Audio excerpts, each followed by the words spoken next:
ॐ अज्ञानतिमिरान्धस्य ज्ञानञ्जनाशलाकया चक्षुरुन्मीलितं येन तस्मै श्रीगुरुवे नमः। श्रीचैतन्यमनोभीष्टं स्थापितं येन भूतले स्वयं रूपः कदा मह्यं ददाति स्वपदान्तिकम्। वन्देऽहं श्रीगुरो श्रीयुतापदकमलं श्रीगुरून् वैष्णवांश श्रीरूपं साग्रजातं सहगण रघुनाथान्वितं तं सजीवम् साधुवेतं सावधूतं परिजन सहितं कृष्ण चैतन्य देवं श्री राधा कृष्ण पादान सह गण ललिता श्री विशाखाद्रिशांच। हे कृष्ण करुणा सिंधु दीन बंधो जगतपते गोपेश गोपिका कांता राधा कांता नमस्ते। तप्त कांचन गौरांगी राधे वृंदावनेश्वरी वृषभानुसुते देवी प्रणमामि हरिप्रिये। वाञ्छाकल्पतरुभ्यश्च कृपा सिन्धुभ्य एव च पतितानां पावनेभ्यो वैष्णवेभ्यो नमो नमः। जय श्री कृष्ण चैतन्य प्रभु नित्यानंद श्री अद्वैत गदाधर श्रीवासादि गौर भक्तवृंद। हरे कृष्णा कृष्णा कृष्णा हरे हरे हरे राम राम राम हरे हरे रामाय राम भद्राय रामचंद्राय वेदसे रघुनाथाय नाथाय सीताय पते नमः। नमो विष्णुपादाय कृष्णपृष्ठाय भूतले श्रीमते भक्तिवेदांत स्वामिनि इति नामिने। नमस्ते सारस्वते देवे गौरवाणी प्रचारिणे निर्विशेष शून्यवादी पश्चात देशतारिणे। हरे कृष्णा। आज मैं गुरु महाराज की ग्लोरिफिकेशन सुन रहा था। जो इस माउंट पर प्रभु जी बता रहे थे कि गुरु महाराज की जो नजर है ना, वो बहुत तेज है नजर। जब भी भक्त कहीं गड़बड़ कर रहे होंगे ना, तुरंत वो वहां पहुंच जाएंगे। यानी कैसे पता चल जाता है कि हाँ ये हो रहा है। और नजर भी तेज है। और वो आज खुद बता रहे थे कि एक बार क्या होता है, मंदिर में कोई मुझे नया कंबल भेंट करने आया था। बढ़िया महंगा कंबल दिया था जैसे मैंने। और जैसे ही वो कंबल दिया था, मैंने रख ही पाया था, इतने में गुरु महाराज का कॉल आ गया कि मेरे पास आइए। और मैं गुरु महाराज के पास गया। गुरु महाराज ने बोला सीधा, क्या आपके पास कोई कंबल है? और मैं सोच रहे कंबल है, गुरु महाराज को कहाँ से पता चल गया कि मेरे पास कंबल है? तो फिर उन्होंने बोला कि हाँ गुरु महाराज है, लेके आइए लेके आओ। देखो कंबल तो बहुत अच्छा है आप। तो फिर प्रसाद, अब तो प्रसाद हो गया ना, क्योंकि गुरु महाराज के हाथों से मिला दोबारा, तो प्रसाद बन गया। तो प्रसाद को उन्होंने एक्सेप्ट कर लिया। तो इस तरीके से गुरु महाराज थे। तो आज उनकी व्यास पूजा है, तो थोड़ा ग्लोरिफिकेशन होना चाहिए गुरु महाराज का। लेकिन हमें ज्यादा लीलाएं तो पता नहीं है गुरु महाराज की। लेकिन गुरु महाराज ऐसे वैसे नहीं थे, वो चलने में बहुत तेज थे और सेवा के प्रति बहुत समर्पित थे। और लोगों की सेवा इतना करना चाहते थे कि जब भी कोई बाहर वेट करता था मिलने के लिए, और गुरु महाराज के प्रसाद पाने का टाइम हो जाता था, तो जो उनके सेवक हैं बोलते थे कि गुरु महाराज जी आपने कुछ नहीं खाया सुबह से, आप प्रसाद ले लीजिए, वो 15 मिनट वेट कर लेंगे जो भी आए। तो गुरु महाराज कहते नहीं, मैं अंदर ही हूँ। तो इस तरीके से वैसे भी कम खाते थे और सेवा में बहुत समर्पित रहते थे। जैसे एक बार जब गुरु महाराज बाहर जा रहे थे, विदेश जा रहे थे, तो रास्ते में एक गरीब मिला जो कि ठंड से कांप रहा था। तो गुरु महाराज ने बोला कि इसको कंबल दो। वो आ गया था, कंबल दो इसको। कंबल नहीं, सॉरी, जैकेट जैकेट ला के दो इसको, अपने सेवक से बोला। तो सेवक ने सोचा ऐसे ही बोल रहे होंगे गुरु महाराज है, तो आया तो गरीब कोई भिखारी है तो बोल दिया ऐसे ही। ठीक है, अब गुरु महाराज एरोप्लेन में बैठ गए, वहां फोन करके पूछ रहे क्या आपने कंबल दे दिया उसको? जैकेट, सॉरी, जैकेट दे दिया आपने उसको? तो क्या, हाँ हाँ हाँ, दे देंगे ये इस तरीके से। तो गुरु महाराज का ठीक है। फिर जब गुरु महाराज उड़ गए और लैंड कर गए, फिर फोन करते हैं, आपने जैकेट दे दिया? तो भक्त कहते हैं सच में देना है क्या? तो सच में देना है, अब भी उसे लेके जाओ। और अब मुझे आप पे विश्वास नहीं है, उसे जैकेट पहना के उसको देकर उससे बात कराओ मेरी। तो वो भक्त उसको ले गए, जैकेट पहनाई और फिर गुरु महाराज से बात कराई। वो कहता हाँ गुरु महाराज, मुझे जैकेट मिल गई। तो ऐसे थे सेवा में और दूसरों के उसमें। मतलब कि लोग कहते हैं कि भक्त बहुत वैसे होते हैं, तो इतना हृदय उनका कोमल था कि दूसरों को दुखी नहीं देख सकते थे उनको। तो गुरु मोहन बाबा प्रभु, कृष्ण मोहन बाबा प्रभु जी ये बता रहे थे कि उनकी नजर हमेशा हमारे ऊपर रहती थी। और ऐसा नहीं अब है, नहीं, अभी भी वो गोलोक से नजर उनकी हमारी ऊपर ही है। एक फोटो देखिए जिसमें please attentive 16 round, I am watching, ऐसे करके देख रहे हैं ना, उसमें भी देख रहे हैं ऐसे करके। उनकी नजर ही ऐसी थी कि जब देखते थे ऐसा लग रहा था कि देख रहे हैं। और आज हिज हॉलीनेस भक्ति आश्रय वैष्णव स्वामी महाराज बता रहे थे कि जब भी उनको किसी से काम करवाना चाहिए काम करवाना होता था तो कैसे बोलते हैं, प्रभु क्या आप एक फेवर कर सकते हैं। इस तरीके से गुरु महाराज किसी से बोलने भी मना कर देगा, प्रभु क्या आप एक फेवर कर सकते हैं, क्या गुरु महाराज ये करना है, इस तरीके से। तो मैनी मैनी पास टाइम है गुरु महाराज के, बहुत सारे। आज चूक गया, जाना चाहिए था। बारिश भी हो रही थी और फिर टिकट भी नहीं था, लेकिन वैसे एंट्री तो हो जाती। और वैसे वहाँ पे हंसी इंटरटेनमेंट करने के लिए माधवास रॉक बैंड भी थे, अभी अभी भी वहीं होंगे। और सभी है, मतलब गुरु महाराज के उसमें इसमें सब आते हैं, जैसे गुरु शाम प्रभु सुबह के मॉर्निंग के टाइम में होंगे शायद, इवनिंग में नहीं आते, मॉर्निंग में आते हैं। तो इस प्रकार से बहुत अच्छा लगता है। अगली बार से ठान लिया है, कहीं भी रहूँ व्यास पूजा में जरूर जाऊँगा। मैं छुट्टी क्यों ना कर रही, हाफ डे कर लूंगा कि 2 बजे के बाद पहुंच जाओ वहीं रहूँ। कोशिश करूंगा ऐसे। ठीक है, तो हम अपने उस पर चलते हैं। कहाँ पे थे, हाँ, ठीक है। तो आज हम भगवत गीता यथारूप पढ़ रहे हैं, और आज श्लोक है दूसरा। पिछले श्लोक में हमने चर्चा की थी कि जो धृतराष्ट्र हैं वो बहुत डरे हुए थे, और संजय जी से पूछते हैं कि माम कहा पांडवाश्च वा किम अकुर्वतः संजय, मेरे तथा पांडवों के पुत्रों ने क्या किया धर्म क्षेत्र कुरुक्षेत्र। तो ये उनका सीधा सीधा दिख रहा है, मोह दिख रहा है अपने बच्चों के प्रति, और भेदभाव भी दिख रहा है। जबकि एक राजा के अंदर भेदभाव नहीं होना चाहिए, फिर भी उनके अंदर भेदभाव दिख रहा है, क्योंकि उन्होंने अपने बच्चे को और पांडवों के पुत्रों को अलग अलग कर दिया, मेरे तथा पांडवों के पुत्रों। वरना चाचाताओं में सब अपने ही होते हैं, और राजा के लिए तो पूरी प्रजा ही अपनी होती है। लेकिन फिर भी हम बैलिटी देखते हैं जो धृतराष्ट्र में पाई जाती है, और यहाँ पे सब धृतराष्ट्र ही हैं, तो हम सब में भी पाई जाती है बैलिटी। तो पहले हम श्लोक का उच्चारण करेंगे।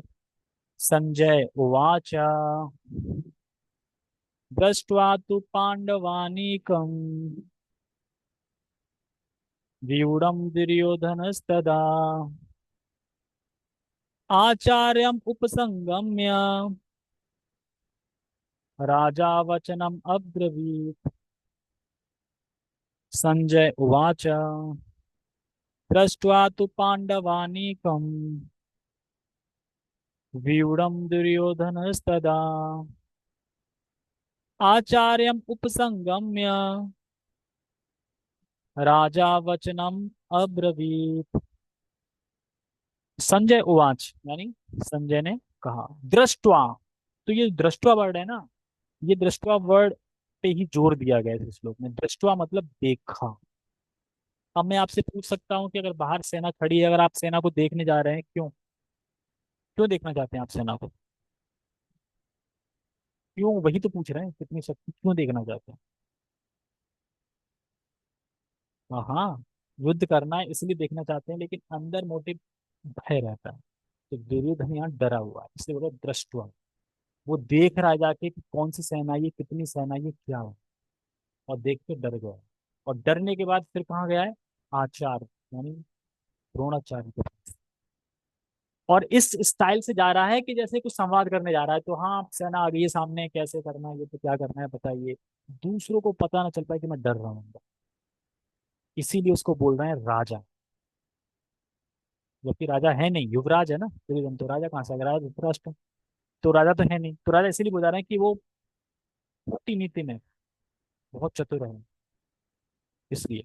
तो इस श्लोक में समझ रहे दृष्टवा, मतलब कि जैसे ही इधर धृतराष्ट्र ने बोला संजय से, क्या हुआ, क्या किया बताओ।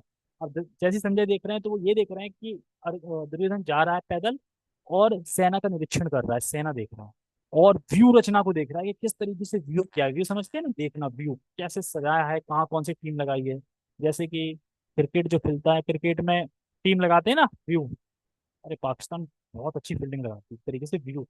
तो इस प्रकार से व्यू, ये देख के वो डर गए, और इसलिए द्रोणाचार्य के पास गए। ठीक है, तो ये समझना है, ठीक है। तो दृष्टवा तु पांडवानिकम, देखकर पांडवों की सेना को और उनकी रचना को, देखकर पांडवों की सेना को और उनकी रचना को, व्यूढ़म दुर्योधन, दुर्योधन, ठीक है? आचार्यम उपसंगम में, आचार्य यानी द्रोणाचार्य, द्रोणाचार्य को बोला जा रहा है यहाँ पे, के पास गए, जबकि सेनापति, यहाँ पे सेनापति बोलेंगे कि द्रोणाचार्य सेनापति के पास गए, पर हालांकि सेनापति भीष्म थे, क्योंकि अभी तो युद्ध स्टार्ट भी नहीं हुआ है। भीष्म थे, लेकिन यहाँ पे वो बोल रहे हैं द्रोणाचार्य को भी सेनापति, ताकि द्रोणाचार्य भी, हाँ मैं भी हूँ सेनापति ना। जैसे आपको कप्तान बोल दें, दूसरे को कप्तान बोल दें, तो खुदा रहा कप्तान बोल दिया मुझे।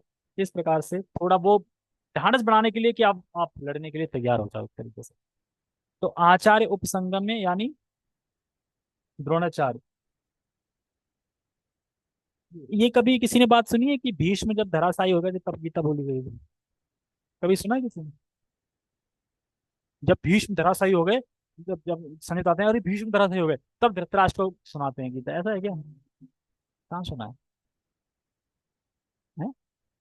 मैंने बोला था ना। है, ऐसा है, पक्का है। लेकिन अभी तो यहाँ पे देख रहे हैं हम कि भीष्म पितामह तो जिंदा है, अभी तो पूछ रहे हैं ना क्या हुआ। जिस टाइम पे संजय से पूछा कि किम कृतवा संजय, संजय बताओ क्या हुआ, तो संजय देख के बता रहा है कि अब दुर्योधन जा रहा है, तो यानी गीता सुना स्टार्ट हो गई ना। तो अभी तो युद्ध शुरू नहीं हुआ ना, अभी कहाँ, तो भीष्म मर कैसे गए?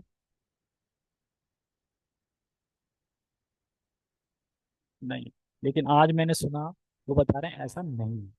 आप थोड़ा बुद्धिमान कौन मतलब थोड़ा अपना कॉमन सेंस लगाओ। हाँ थोड़ी देखी थी, ऐसा नहीं है। कुछ लोग कहते हैं वो झूठ बोलते हैं या फिर उन्हें नहीं पता। ऐसा हो सकता है जब जब हम सुन रहे हैं कि वो सेना को देखने गया, यानी जा रहा है ना सेना देखने, तो भीष्म तो तब है जिंदा, तो कथा तो स्टार्ट होगी ना पहले से। सुप्र शास्त्र वही जी तो बता रहे थे, ऐसा नहीं है। ठीक है, हमें कहना मतलब ऐसा नहीं है। ठीक है, कि ऐसा नहीं, पितामह भीष्म धराशायी हो गए तब गीता स्टार्ट हुई, तब गीता बोली गई। ये कहीं से आ जाती है बात, जैसे कहीं से भी, जैसे बहुत सारी चीजें आ जाती हैं। इस बार कह रहे थे कि हाँ क्लियर है, ऐसा नहीं है। कुछ लोग कहते हैं भीष्म धराशायी हो गए, पर ऐसा नहीं है। ठीक है, तो समझ में आ गया श्लोक। अब हम अनुवाद को पढ़ते हैं।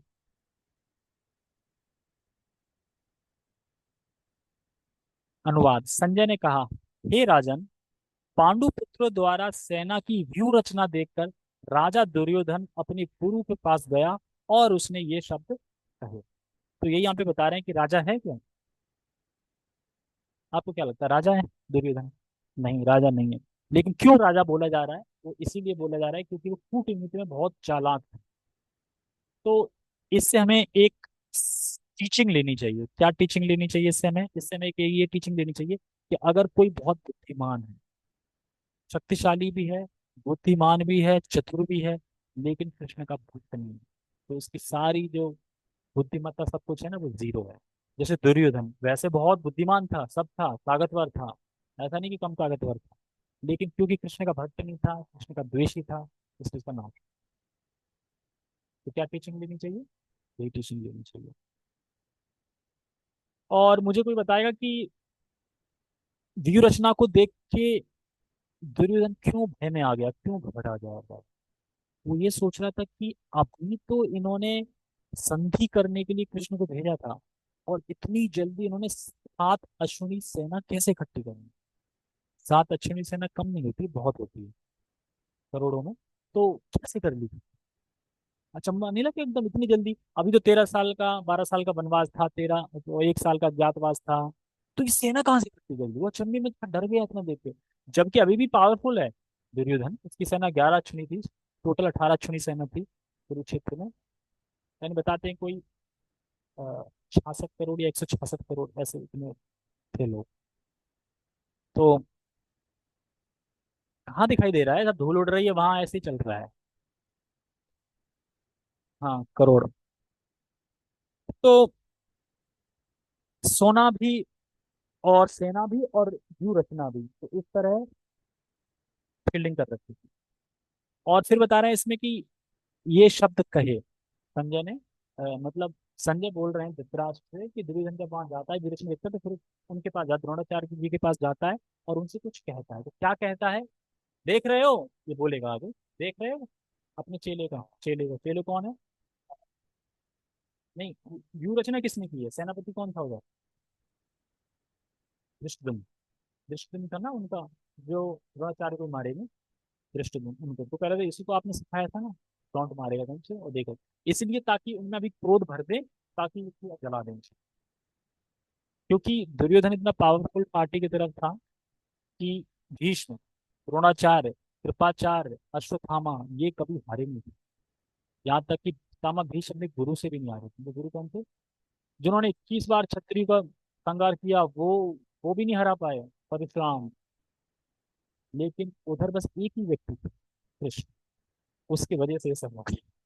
वरना 1 मिनट में खत्म कर देते पितामह भीष्म, 1 मिनट में कुछ नहीं होते थे।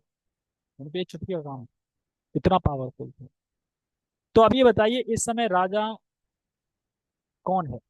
धृतराष्ट्र बैठे हैं। लेकिन राजा क्यों बोला जा रहा है दुर्योधन को? क्योंकि वह मतलब कि चाटुकारिता में, मतलब चतुराई में समझ लो, या कूटनीति में समझ लो, बहुत आगे था। इसलिए अभी कूटनीति क्यों बोला जा रहा है राजा? कूटनीति दिखाएगा अभी। वो इस तरीके से द्रोणाचार्य आचार्य के पास गया कि किसी को ये ना लगे मैं डर के मारूंगा। पहली तो ये। और दूसरा, उनको ऐसे जाल में फंसाएगा, और इधर पितामह भीष्म की भी बड़ाई कर देगा, इधर इनकी भी कर देगा, ताकि कोई निराश ना हो जाए कि अरे उसको भाव दे रहा है, मुझको भाव नहीं दे रहा। ये कूटनीति कर रहा है युद्ध में। इसलिए राजा बोला। ठीक है। तो धृतराष्ट्र, देखो धृतराष्ट्र राजा थे, शास्त्र, और धृतराष्ट्र धृतराष्ट्र राजा थे, शास्त्र पढ़े थे, बुद्धिमान थे, सब थे। और जब विदुर जी जब धर्म की बातें उन्हें ज्ञान देते थे, तो वो ये कहते थे, विदुर तुम बहुत अच्छा बोलते हो, बहुत अच्छा लगता है, रोज आके सुनाया करो। लेकिन मैं बस कर नहीं पाता हूँ। किस कारण से? मोह के कारण। मोह के कारण से। और दुर्योधन के प्रेम में इतने अंधे हो गए थे कि अब वह धर्म ज्ञान ये भी भूल गए। इसी तो युद्ध हो रहा है। जब इन्वर्टर बोल रहा था, जब, हाँ, जब दुर्योधन का जन्म हुआ था, तो बताते हैं वो गधे की तरह रो रेंकता था। गधा है ना, गधा, ढैं चू ऐसे करके। जब वो जन्म हुआ था तो बच्चे कैसे रोते हैं? नेचुरल जैसे रोते हैं। और वो गधे की तरह रो रहा था, ढैं चू। तो विदुर जी आके कहते हैं कि देखो इसका त्याग कर दो, तो आप सुखी रहोगे, बचोगे और सब होगा। वरना ये आपका एक पुत्र सभी का नाश का कारण है। तो धृतराष्ट्र इतने अंधे हो गए थे, मोह में आसक्त इतना हो गए थे कि 99 थे बच्चे मुझे संतुष्ट नहीं थे। ये एक दुर्योधन बड़ा प्रेम प्रेम था उनको, दुर्योधन से। और दुर्योधन पर आगे चल के क्या होगा, 100 के 100 पुत्र मारे जाएंगे। और फिर उसी के लाशों पे बैठ के जो गंधारी है, वो आम खाएंगे। आम का मजा लेंगे, उसमें बैठ के अपने बच्चों की 100 की लाश के ऊपर रख के। ये आगे आएगा, महाभारत में होता है। ठीक है। तो कहते बहुत थे, पता नहीं, क्योंकि विदुर मतलब समझाते थे, लेकिन जब वो नहीं माने, क्योंकि वो इसीलिए नहीं मान रहे थे कि अज्ञान का पर्दा लगा। एक तो अंधे ही थे, आध्यात्मिकता आध्यात्मिकता से भी अंधे हो गए थे, दोनों तरह से वो अंधे हो गए। ठीक है, हम तात्पर्य पढ़ते हैं श्रील प्रभुपाद जी से। कुछ कुछ समझ में आ रहा है ना कि नहीं आ रहा है? मुझे नहीं पता, मैं समझा पा रहा हूँ। अब जो नए लोग सुन रहे होंगे उनको पूछना पड़ेगा कि समझ में आ रहा है कि नहीं। समझ में आ रहा है? अभी तो बोल रहे हैं। तात्पर्य ये ध्यान से सुनिए। धृतराष्ट्र जन्म से अंधे थे, या अंधा था। दुर्भाग्यवश वह आध्यात्मिक दृष्टि से भी वंचित था। एक तो होता है कि अंधा, एक होता है कि आध्यात्मिक नॉलेज नहीं, उससे भी अंधे। मान लो किसी आंखें तो हैं, लेकिन वो आध्यात्मिक चीजों में बिल्कुल इन्वॉल्व नहीं है, तो अंधा माना जाएगा वो। क्योंकि जो आंखें भगवान कृष्ण को देखने की दी गई हैं, उन आंखों को कभी उसने भगवान कृष्ण को देखा ही नहीं। तो आंखें क्या हुई फिर? आंखें होते हुए भी क्या, अंधेपना काम किया ना। इसलिए भगवान ऐसे लोगों को अगले जन्म में अंधा ही बनाते हैं। और उनका कुछ पुण्य ऐसा होगा कि मनुष्य का जन्म मिलना होगा, तो ऐसा कर देंगे, है ना। तो ये लंगड़ा शुरू से होता है, तो ये तो होता है क्योंकि उन्होंने मिस यूज किया है अपनी जीवन बॉडी। दिखा देते हैं, आप रोड पे निकलो कितने भिखारी मिल जाएंगे ऐसे होंगे, एक आदि होते हैं। अरे हाँ, 100 में से 5 मिलेंगे। अब 100 करोड़ में कितने हो गए फिर? कम है, 5 लाख हो जाएंगे। है ना? ये तो सब थोड़ी कर रहे हैं मतलब। मतलब यहाँ पे ये बात हो रही है जिसने कभी देखा ही नहीं, बिल्कुल मिसयूज कर दिया, जो अंधा ही है। जैसे कि मनुष्य जन्म पाया, राधा कृष्ण ना भजिया, जानिया सुनिया विश्व खाए, एक आचार्य बताते हैं। तो आपको ह्यूमन बॉडी मिली है, औरों को मिली, सबको मिली है, बस हमें ये ढूंढना है कि क्यों मिली है। अगर जब क्यों मिलोगी, क्यों मिली है, इस पे ढूंढने पे स्टार्ट करोगे तो लास्ट में यही पाओगे कि भगवान की सेवा करने के लिए। और हम सेवा करने के लिए हमें बॉडी दी गई। चाहे माया की सेवा करो, चाहे भगवान की सेवा करो, आपको सेवा तो करनी पड़ेगी। बिना सेवा के आप नहीं रह सकते, सेवा तो करनी ही पड़ेगी। जैसे मेरे ऑफिस में थे मिस्टर अब्बास, मैंने बताया था ना कि हर एक डेढ़ दो महीने में उनके घर कुछ ना कुछ हो जाता है। अब फिर उनके घर बीमार हो गए, फिर वो हॉस्पिटल में भाग रहे हैं कल से। हर एक डेढ़ महीने में कोई ना कोई हॉस्पिटल, कुछ ना कुछ केस ऐसा होता है, बड़ा सा कम रहा, पता नहीं क्या। तो हम तो जानते हैं दुखा लिया अशाश्वतम, दुख तो आगे आगे। जैसे जब कभी भी बीमारी के बारे में सुनते, लोग कहते हैं अरे कुछ पूछो मत, कि जिंदगी ऐसी ही है, नरक है, इससे अच्छा तो भगवान सब समाप्त कर दे, बड़े दुख हैं। तो मुझे सुन के हंसी आती है। मैं सुन तुरंत खोल लेता हूँ, कौन सा श्लोक, 8वें अध्याय का 15वां या 16वां श्लोक है, दुखालयम अशाश्वतम बोलते हैं भगवान। उसके नीचे ही बोलते हैं कि इस जगत में जन्म मृत्यु जरा व्याधि है, फिर बोलते हैं ब्रह्मा भुवना आ ब्रह्मा भुवना लोका, ब्रह्म लोक से नीचे जितने भी लोग हैं सब में दुखी दुख है। तो दुख है तो क्या टेंशन है, फिर दुख तो है ही। जैसे आज ही क्या हुआ, मेरे ऑफिस, क्योंकि मैं ऑफिस का एग्जांपल इसलिए दे रहा हूँ कि भौतिकतावादी लोग कितनी डिप्रेशन में रहते हैं। जैसे कि मेरे ऑफिस बाइंग हाउस है। अब बाइंग हाउस में लोग समझते हैं कि हम बॉस हैं, और फैक्ट्री क्या समझते हैं, कीड़े मकोड़े फैक्ट्री को। फैक्ट्री को हम धमकाते रहते हैं, माल दो टाइम पे, ये करो वो करो, बुकिंग भेजिए वो ये। तो फैक्ट्री के कोई होंगे कोई, तो उनको इतना सुना दिया एक, जैसे हमारे ऑफिस में, कि उन्हें ब्रेन हेमरेज हो गया और वो हॉस्पिटल में भर्ती है जिसमें, टेंशन के मारे। इतना सुना दिया उन्हें, इतना बुरा लग गया, ब्रेन हेमरेज हो गया, उनका बीपी बढ़ गया, ये सब हो गया। और बता रहा है पूरा क्लाउड, मतलब पूरा खून जम गया है, और हाथ पैर में पैरालाइज हो गया। इतना सुना दिया। अब मैं ये सोच रहा मुझसे कोई कुछ भी बोलता रहे, हम जानते हैं ना शरीर में आत्मा है, बोलते रहो, क्या फर्क पड़ेगा, बोलते रहो, कितना बोलोगे, बोल बोल के थक जाओगे। कब समझ पाओगे, जब आप गीता पढ़ोगे तभी तो समझ पाओगे कि मैं शरीर नहीं, मैं आत्मा हूँ। अब बोलते रहो, आप जब बोलना है, मतलब आप इतना दिल से नहीं लोगे, उसने इतना दिल से ले लिया कि वो ब्रेन हेमरेज हो गया, बताओ, उसने लाइफ खराब कर ली थी। और मेरे ऑफिस वालों को किसी को कोई मतलब नहीं, सब हंस रहा है। मतलब किसको क्या करना है, वो बीमार है वो बीमार है ना, कौन किसको देख रहा है। तो इस तरीके से लोग डिप्रेशन में चले जाते हैं। तो इसीलिए भगवत गीता पढ़नी बहुत जरूरी है।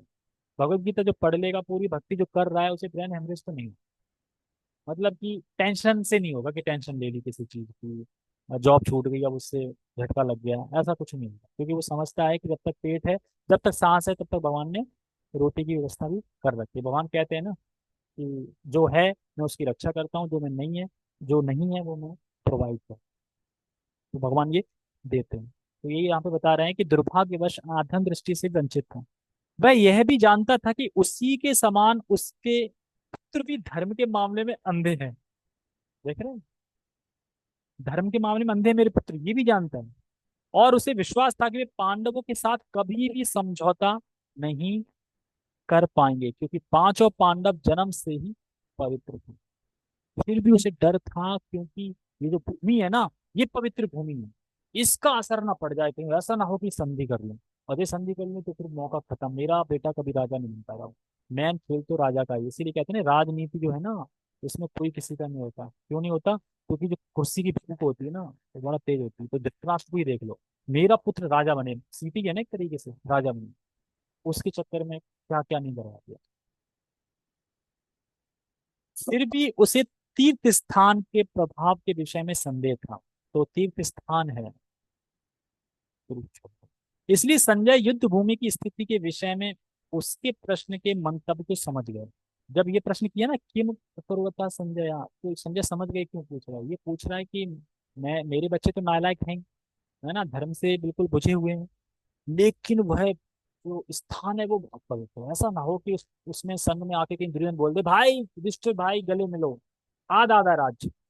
लेकिन धृतराष्ट्र कभी ये नहीं सोच रहा था कि मान लो अगर युद्ध ना भी करते, संधि कर भी लेते, तो क्या युधिष्ठिर महाराज दुर्योधन को भगा देते। क्या ऐसे हैं युधिष्ठिर महाराज कि दुर्योधन से बोल देते ठीक है get out from my house, my महल, मतलब मेरे महल से बाहर जाओ। युधिष्ठिर महाराज कभी ऐसा नहीं। वो 10 गांव में ही खुश रह लेते। ये भी नहीं सोच पा रहा था, उसे बस ये था कि वो कैसे भी करके मारेगा, पूरा पूरा उसका जोर मारने धृतराष्ट्र पर। इसीलिए यहाँ पे बता रहे हैं कि दुर्योधन की जो पार्टी थी सब धर्म से अंधे थे। इसलिए संजय युद्ध भूमि की स्थिति के विषय में उसके प्रश्न के मंतव्य को समझ गया, अतः वह निराश राजा को प्रोत्साहित करना चाह रहा था। उसने उसे विश्वास दिलाया कि उसके पुत्र पवित्र पवित्र स्थान के प्रभाव में आकर किसी प्रकार का समझौता करने नहीं जा रहे हैं। डरो मत। धृतराष्ट्र क्यों भय कर रहे हो, क्यों डर रहे हो? अरे मैं कह रहा हूं ना, नहीं करेंगे संधि। मैं बता रहा हूँ, यानी संजय समझ रहे थे कि नहीं करेंगे संधि, क्यों टेंशन ले रहे हो, कर ही नहीं सकते, क्यों? मूर्ख है ना, एक आप हो एक आपके बच्चे, मूर्ख हैं दोनों। करेंगे नहीं, संधि कर लेंगे तो बच जाएंगे ना, बच जाएंगे, युद्ध नहीं होगा, राज ज्यादा दे देंगे, ऐसा कर ही नहीं सकते क्योंकि मूर्ख है ना, तो मूर्ख नहीं समझता। और क्रोध में थे कि कैसे मारे। और धृतराष्ट्र मोह में डूबे होते हैं, मोह इतना भयंकर होता है कि मोह में इंसान सब कुछ खत्म करवा देता है। तो इसीलिए अवगत करा रहे थे संजय जी। उसने राजा को बताया कि उसका पुत्र दुर्योधन पांडव की सेना को देखकर तुरंत अपने सेनापति द्रोणाचार्य को वास्तविक स्थिति से अवगत कराने गया। देख रहे हो कैसे व्यूह रचना करी है, देख रहे हो 7 अक्षुणी सेना सेना आई है, ये सब अवगत कराने के लिए, मतलब सारा कुछ समझाने के लिए। देखो मैं राजा हूं, आप सब लोग मेरे अंडर में काम कर रहे हो, आप सेनापति हो, ऐसे ऐसे करना है। देखा ना महाभारत में जब हम देखते हैं कैसे भड़काता था, मैं देख रहा हूं कि आपका शरीर तो खड़ा है यहाँ पे लेकिन आपका मन उधर ही है, अभी पांडवों की तरफ आप तीर नहीं चला रहे हैं। अच्छा, तीर नहीं चला रहा हूं। और फिर वो क्या संकल्प ले लेते हैं, ये 5 तीर, पांचों पांडव कल समाप्त। अब कृष्ण तो अंतर्यामी, सोते सोते देख लिया, अच्छा ये चल रहा है, और अर्जुन को भेजते हैं रात ही रात को, जाओ और दुर्योधन के पास जाओ। लेकिन फिर भी देखो दोनों में शत्रुता थी, लेकिन सिर्फ युद्ध तक। बस युद्ध का भय ही थे, गले मिलते थे, खाना खाते थे सब, शाम को आओ, सब आओ भगत, और सुबह होते ही तीर पे तीर लेके खड़े मार रहे हैं एक दूसरे को। तो ये युद्ध होता था। आज तक आज की तरह नहीं है कि पीछे से छुरा भोंक दिया, पीछे से ये कर दिया, पीछे से गोली मार दी। नहीं, अगर किसी कोई हथियार निहत्ता है तो उस पे हाथ नहीं उठाएंगे, ये सब थे। लेकिन दुर्योधन पार्टी क्योंकि अधर्म पे चल रही थी, अधर्म किया उन्होंने, तो फिर भगवान ने भी कहा कि आप अधर्म कर रहे हो तो ठीक है, फिर हम भी करेंगे। तो इस तरीके से ठीक है। तो सेनापति द्रोणाचार्य को वास्तविक स्थिति से अवगत कराने गए। तो यहाँ पे सेनापति द्रोणाचार्य को क्यों बोल रहे हैं बता दिया मैंने। यद्यपि दुर्योधन को राजा कहकर संबोधित किया गया है, तो भी स्थिति की गंभीरता के कारण उसे सेनापति के पास जाना पड़ा। अतएव दुर्योधन राजनीतिक बनने के लिए सर्वथा उपयुक्त था, किंतु जब उसने पांडवों की व्यूह रचना देखी तो उसका यह कूटनीति व्यवहार उसके भय को छिपा न पाया। तो यही बता रहे हैं यहाँ पे, छिपा ना पाया मतलब कि अर्जुन को भय हो रहा था, सॉरी, नहीं, क्या हम कभी भगवत गीता में ये सुनते हैं कि अर्जुन को भय हो रहा हो सेना को देख के? कहीं कोई मेंशन नहीं है ना। लेकिन यहाँ दृष्टवा शब्द से मेंशन है कि दुर्योधन को भय हो रहा था, जबकि अभी भी वह पावरफुल था, फिर भी हो रहा था। इसलिए हो रहा था कि इतने कम समय में 7 अक्षौणी सेना कहाँ से ले आई है, और इतनी अच्छी तरह प्रस्तुत कर दी, व्यू रचना बना दी, कैसे? डर गया वो, इसलिए अपना डर छुपाने के लिए गया। जो होता है ना, कभी अंदर से डर रहा है फिर बाहर से, अब हम दिखा देंगे इनको, लेकिन अंदर से डर रहा है। उसी तरीके से वो हाल है दुर्योधन का। वो बोल तो रहा है द्रोणाचार्य से सब, क्या देखो हमारे पास पितामह भीष्म है, कृपाचार्य, पर अंदर से डर रहा है। इसलिए बता रहा है कि भाई जल्दी करो खास, भैया बहुत भयंकर है। फिर उधर जाएंगे, ऐसा मत समझना कि अपने पास है उनके पास कोई नहीं, फिर बुलाएगा उधर उधर उधर के गिनाएगा, उधर भीम है, उधर अर्जुन है, ऐसा करके उधर के ही बताएगा।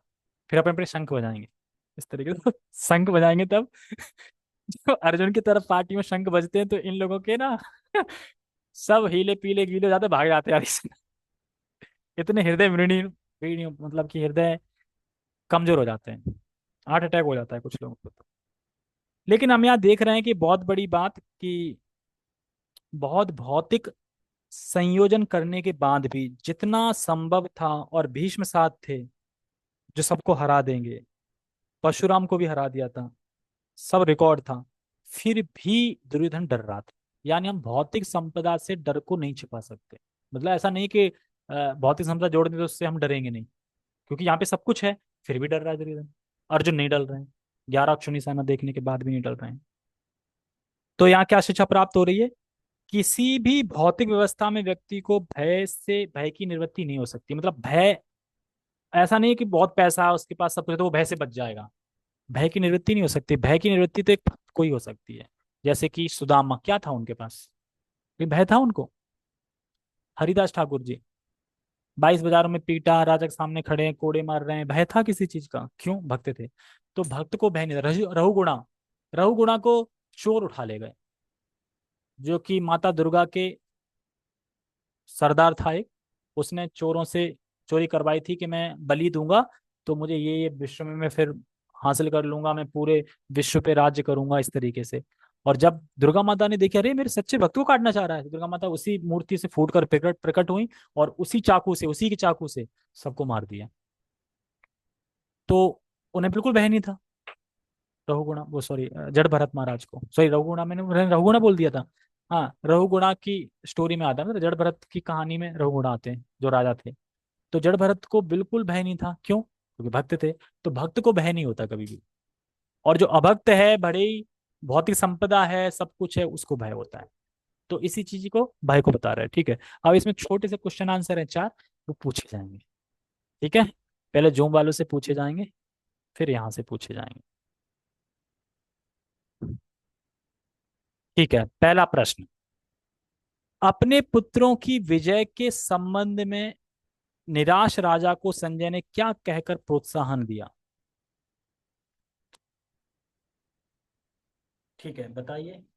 कौन बताना चाहेगा? हाथ उठाइए। प्रश्न ये है, अपने पुत्रों की विजय के संबंध में निराश राजा को संजय ने क्या कहकर प्रोत्साहन दिया?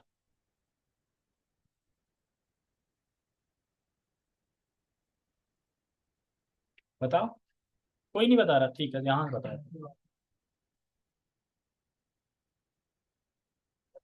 ठीक है, अगर कोई बताना चाहे तो हैंड रेस कर देना, ठीक है, तो मैं अनम्यूट कर दूंगा। या मैं वैसे ही अनम्यूट करता हूँ, बताओ अगर कोई बताना चाहे तो। सबको अनम्यूट कर दिया तो क्योंकि आता नहीं है। ठीक है, मैं सबको अनम्यूट कर देता हूँ। बोल रहा हूँ। तो बता, बताओ। तो बता। ठीक है, खुद से अनम्यूट करके बोल सकते हैं। प्रभु जी आवाज ही कम आ रही है, क्या सुना है? मैं कुछ सुनाई नहीं दे रहा, आप क्या बोल रहे हो? आवाज नहीं आ रही जूम पे? पूरी पूरी कथा होगी आ आवाज। रही है। आ रही है, थोड़ी थोड़ी, थोड़ी थोड़ी बहुत कम कम आ रही है। यहाँ पे लगा तब सुनाई देता है, आती ही नहीं है आवाज। थोड़ा थोड़ा ठीक है, सुनाई चलो देता है, ठीक से बीच में सुनो गायब फिर। ही हो जाती चलो है ठीक आवाज। है, आवाज कुछ कम है, कुछ आवाज वक्त तो होता सुनाई है। देते हैं। अब भी नहीं आ रही, कुछ कुछ सुनाई दिए, कुछ कुछ नहीं सुनाई दे अच्छा, हरे रही। कृष्णा, अब आ रही होगी, मैंने माइक लगा लिया ना, तो कोई बात नहीं। अ, पहले हरे शिवदयाल प्रभु बताइए।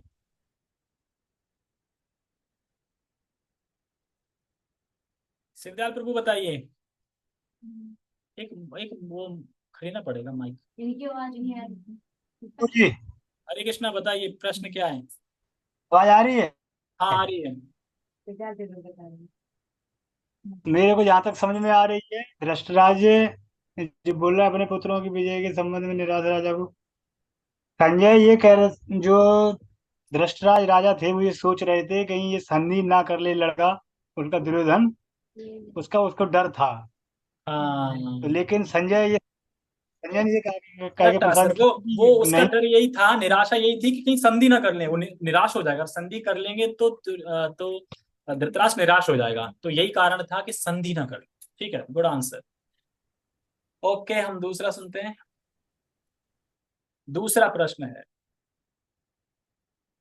संजय ने दुर्योधन को राजा कहकर संबोधित क्यों किया और इससे क्या इंगित हो रहा है? तो इजी है बिल्कुल। वही मतलब कुकिंग में खाने के लिए। हैंड रेस करना था पापा, चीटिंग कर ली। ठीक है, रुको, इनको बताने दो, सावित्री माता को। सावित्री माता, सावित्री माता कुछ बताती नहीं कभी। पता नहीं सुन भी रही है कि नहीं। बताइए, अनम्यूट करके बताइए सावित्री। हाँ। हरे कृष्णा। हरे कृष्णा, बताओ। मेरे में फोन में खुद आवाज ना आ रही, कट कट के आ रही है। आंसर बताओ, आवाज बानो तुम्हारे कट कट जाएगी। नहीं सच्ची में बहाने ना बना रहे, कोई सच नहीं, बता तो रहा मैं ना। वो प्रश्न दिखाई तो दे रहा ना लिखा हुआ। हाँ वो तो दिखाई तो दे रहा हाँ था। तो बताओ बस। मैंने काफी बोला ना कूटनीति को। संजय ने तो बताओ, हम्म, राजा कहकर का सूट किया और उससे क्या गति हो रहा है। इसमें क्या लिख रहा है? इसमें तो कुछ ना दिख रहा। कुछ नहीं दिख रहा। उसमें तो वो पूछा है, वो सवाल का लिखा ही है। प्रश्न है ये, संजय ने दुर्योधन को राजा कहकर संबोधित क्यों किया, मैं ये पूछ रहा हूँ। राजा तो था नहीं, राजा धृतराष्ट्र थे, अच्छा। पर दुर्योधन को राजा क्यों बोला जा रहा है। खैर चलो कोई नहीं, क्वेश्चन आंसर नेक्स्ट सीजन से करेंगे। अभी आवाज नहीं आ रही, सही अब आवाज आ रही होगी, सही मैंने माइक लगा लिया है, तो कोई बात नहीं। अ, हम ठीक है, मैं बता देता हूँ। तो इसीलिए क्योंकि कूटनीति में वो चतुर था, राजा था कूटनीति में, तो कूटनीति में राजा होने के कारण उसे संजय ने राजा बोला था। और तीसरा प्रश्न है, चार प्रश्न है केवल उसमें। तीसरा प्रश्न है, दुर्योधन का व्यक्तिगत रूप से अपने सेनापति द्रोणाचार्य के पास जाना क्यों सूचित करता है। भय को छुपाने के कारण, मैंने बोला ना, भय को छुपाने के कारण वो इस तरीके से जा रहा है कि किसी को पता ना चल पाए कि मैं डर रहा हूं। समझ में आ रहा है, इसलिए। और चौथा प्रश्न है, धृतराष्ट्र जन्म से अंधा था, दुर्भाग्यवश वह आध्यात्मिक दृष्टि से भी वंचित था, ऐसा किस आधार पर कहा गया है। दो ही शब्द का आंसर है, मोह। मोह के कारण, क्योंकि वह चाहता था कि मेरा पुत्र राजा बने और कहीं संधि ना कर ले, वो बच ना जाए, तो ये सब मोह के कारण ही हो रहा था, बड़ा आसक्त था इस तरीके। ठीक है, सभी का बहुत बहुत धन्यवाद, आज लेट हो गया। हरे कृष्णा। जगत गुरु श्रील प्रभुपाद की जय, श्रीमद् भगवद गीता की जय, निताय निताय गौर प्रेमानंदे। हरे कृष्णा। अब अगर समझ में ना आए तो इसको अपलोड करने के बाद एक बार फिर देख लेना, मतलब चलते चलते सुन लेना, ऐसे ही तो समझ में आ जाएगा।